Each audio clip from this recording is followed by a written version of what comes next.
সজাগ নিউজে আপনাদেরকে স্বাগতম। আমি কাউসার হাবিব যুক্ত হয়েছি নাটোরের সদর থানাতে, এবং সেই সাথে আপনারা দেখছেন যে বৈষম্য বিরোধী ছাত্র আন্দোলনে যারা ছিলেন তারা কিন্তু ইতিমধ্যে থানায় উপস্থিত হয়েছেন। আপনাদেরকে সেই বিষয়টি পুরোপুরি কিছুটা জানাবো, কিছুক্ষণের মধ্যে তাদের সঙ্গে কথা বলবো, এবং এবং তারা কেমন হামলার শিকার হয়েছে, কোথায় কোথায় হামলার শিকার হয়েছে সেই বিষয়টাও কিন্তু আমরা তুলে ধরার চেষ্টা করব। আমরা যতটুকু জেনেছি যে শাহরিয়ার তামিম তার সাথে যে ঘটনাটি ঘটেছিল, ঘটনাস্থল ফায়ার সার্ভিস মোড়, সময় রাত 9:30, যেটি 19 ডিসেম্বরে তার উপর হামলাটি হয়, এবং প্রান্ত তার উপর যে হামলাটি হয় স্টেশন প্ল্যাটফর্মের পাশে রাত 9:30, 20 ডিসেম্বর। এবং জাকির হোসেন জাকির হোসেন দীঘাপতিয়া প্রবেশের মোড়, নৌকা চত্বর যেটি বলা হয়, সেখানে তিনি হামলার শিকার হয়েছিলেন। না ঠিক সময় যদি বলি যে ঠিক 9:30, 20 ডিসেম্বর, এবং প্রত্যেকটি ঘটনায় 3-5 জন জড়িত ছিল এমনটা, যারা মাস্ক পরিহিত ছিল হামলার সময় আন্দোলন কেন্দ্রিক কথা বলেছে এমনটাই কিন্তু আমরা জেনেছি। আমরা তাদের সঙ্গেও আমরা একটু কথা বলার চেষ্টা করব, এবং সেই সাথে তারা যে হামলার শিকার হয়েছিল 3 জন, সেই শিকার যে হয়েছে তাদের টাইম যদি বলা হয় সেটা কিন্তু ঠিক রাত 9:30।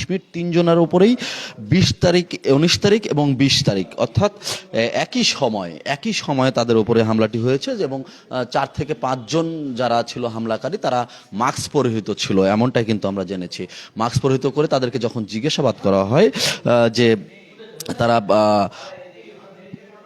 হামলার সময় আন্দোলনকারী শিক্ষার্থী তারা ছিল কিনা, আসলে তাদেরকে উপরে যে হামলাটি হয়েছে আমরা তাদের সঙ্গে কথা বলার চেষ্টা করবো। তারা এখন মূলত নাটোর সদর থানায় এসছে, কি কেন এসছে সেটা একটু জানার চেষ্টা করবো তাদের কাছ থেকে।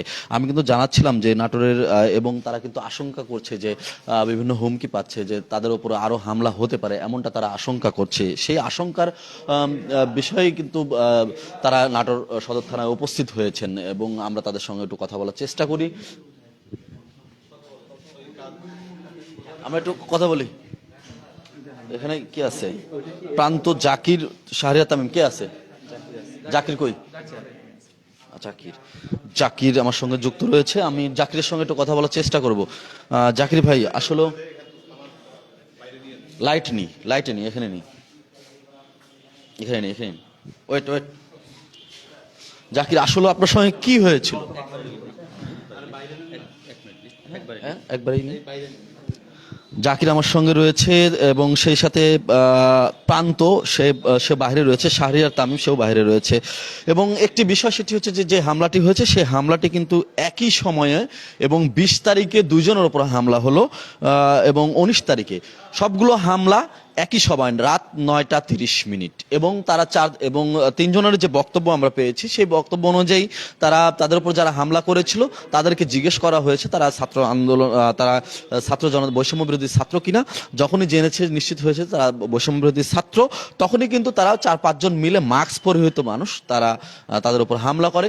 এবং অনেকে এখানে এসছে, তারা এই মুহূর্তে এখানে জিডি করার জন্য আসছে। আমরা একটু জানবো যে আসলে কি হয়েছে, ঘটনা কি হয়েছিল একটু জানি। আচ্ছা, ধন্যবাদ। আমি বরাবর ন্যায় গতকাল বাসা যাচ্ছিলাম নাটোর স্টেশন থেকে।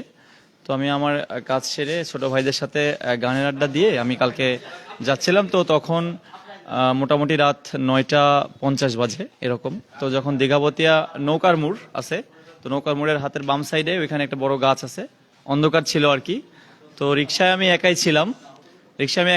তো রিক্সা সামনে 6 জন দাঁড়ালো, গাড়ি নিয়ে 3 জন, 3টা গাড়ি ছিল সাথে। তো 3টা গাড়িতে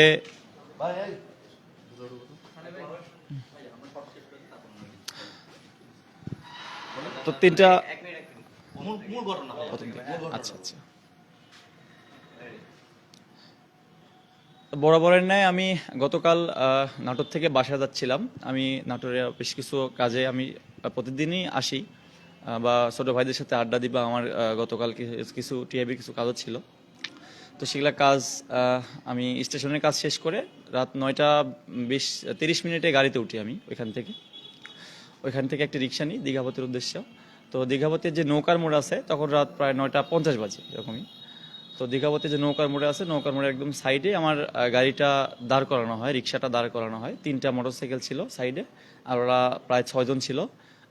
6 জন, 3 জন প্রায় আমার মতো, আর তিনজনের দেহ একটু মোটামুটি একটু মোটাকাটা, হচ্ছে লম্বা। সবারই মুখে কালো মাস্ক এবং হচ্ছে রুমাল বাঁধা ছিল, চিনতে পারি নাই। তো আমাকে দাঁড় করে নিয়ে বললো যে তোর নাম মেই? আমি সালাম দিলাম, প্রথমে তো সালাম নেয় নাই। তারপরে বললো তো তোর নাম মেই? আমি বললাম যে হ্যাঁ এই। পরে বললো যে তুই বৈষম্য বিরোধী ছাত্রদের সাথে আছিস, তারপরে হচ্ছে যে বড় শিল্পী হয়েছিস। আমি মূলত একটু গান করি আর কি। বড় শিল্পী হয়েছিস, জনদরদি হয়েছিস, তো একটু নামে একটু কথা বলি। আমি বললাম যে ভাইয়া কেন, কি হয়েছে আমাকে বলেন, সমস্যা নেই। পরে এটা বলতেই ওরা হচ্ছে যে মোটামুটি হাতে যা ছিল ওইটা দিয়ে মোটামুটি হাতে এবং পায়ে, হাঁটুতে কয়েকটা মারলো। তারপর লাস্ট স্টেপটা মাথায় দিয়েছিল। মাথায় যেটা দেয় আমি সেটা হাত দিয়ে ইয়ে করি, আর ওইটাই একটু আমার হাতে এখানে লাগছে। তো ওইটার নিয়ে আমি জর্জরিত অবস্থায়। তো আসলে আমরা যারা এই যে 5 তারিখের আগে বা 5 তারিখের পর থেকে যারা আমরা আন্দোলনের সাথে ছিলাম, এটা আমরা ন্যায়ের পক্ষে ছিলাম, ন্যায়ের অধীনে ছিলাম। তো প্রশাসনকে এটাই বলবো যে আমরা যেই ন্যায়ের পক্ষে, যে ন্যায়ের সাথে ছিলাম, এই ন্যায়ের প্রতিদান যদি আমাদের এই নিরাপত্তাহীনতায় ভুগতে হয়, তাহলে আসলে আমাদের সেই ন্যায়টা কোথায়? তাহলে তো আমাদের এই বৈষম্যটা থেকেই গেল। তো আমি প্রশাসনের দৃষ্টি আকর্ষণ করব, যারা এই কাজগুলো করছে আমাদের, আমি হোক, আজকে হয়তো বা আমার এরকম অবস্থা হয়েছে, আরও খারাপ কিছু হতে পারে। এবং আগামীকালও আমার আরেকটা ভাইয়ের উপরে এমন হামলা হবে না, তার তো কোনো গ্যারান্টি নেই। তো আমি প্রশাসনকে বলবো যে তারা যেন এই বিষয়গুলা খুব জরুরিভাবে দেখে, খুব সুন্দরভাবে দেখে। তারা যেন আমাদের এই বৈষম্য বিরোধী ছাত্র যারা ছিলেন এবং ছাত্র জনতা যারা ছিলেন, সাধারণ মানুষ যারা ছিলেন, সাধারণ মানুষরাও কিন্তু বর্তমানে এই অনেক কিছু প্রেক্ষাপট হচ্ছে। তো যাই হোক, আসলে আসলে এটা তো আমরা, আমাদের উপরে প্রায় যেই হামলাগুলো হয়েছে সবাই কিন্তু মাস্ক পরিহিত ছিল। আমরা আসলে গঠন হয়তো বা দেখলে চিনতে পারবো, কিন্তু মুখ আসলে ধারণা। আচ্ছা আচ্ছা, এটাই আসলে আসলে আমরা যে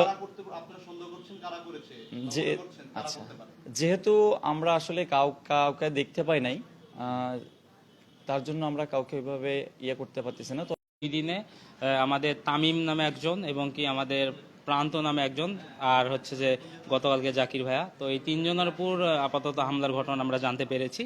তো আমরা স্পেসিফিকলি ভাবে কারো কথা আমরা বলতে যাচ্ছি না, যেহেতু আমরা কেউই বলতে পারতেছে না, কারণ তারা সবাই মাস্ক পরা ছিল।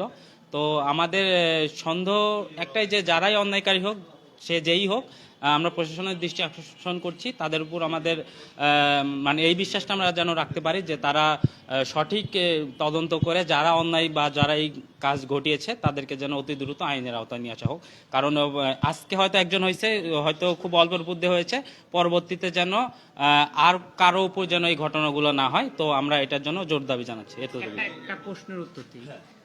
যেহেতু ছোট ভাইরা আছে, আমি নাগরিক কমিটি থেকে বলছি। একটা প্রশ্নের উত্তর ছিল যে আপনারা বলছেন যে কারা করেছে। আসলে আমরা যখনই কোনো মানে বিপ্লব হয়, বিপ্লবের প্রতিপক্ষই আঘাত করে, সেটা আপনাদেরকে মানে বলার বাইরে না, মানে হেরে গেছে, হারায় নাই। শয়তান হেরে গেছে, হারায় নাই। ফ্যাসিস্টবাদী হেরে গেছে, হারায় নাই। তো অতএব আমরা মনে করি যে এটা ফ্যাসিস্টবাদীর একটা বড় অংশ, যা আমাদের গোটা বাংলাদেশে আপনারা দেখেছেন যে ওইখান থেকে গুপ্ত হত্যা করছে, গুপ্ত হামলা করছে।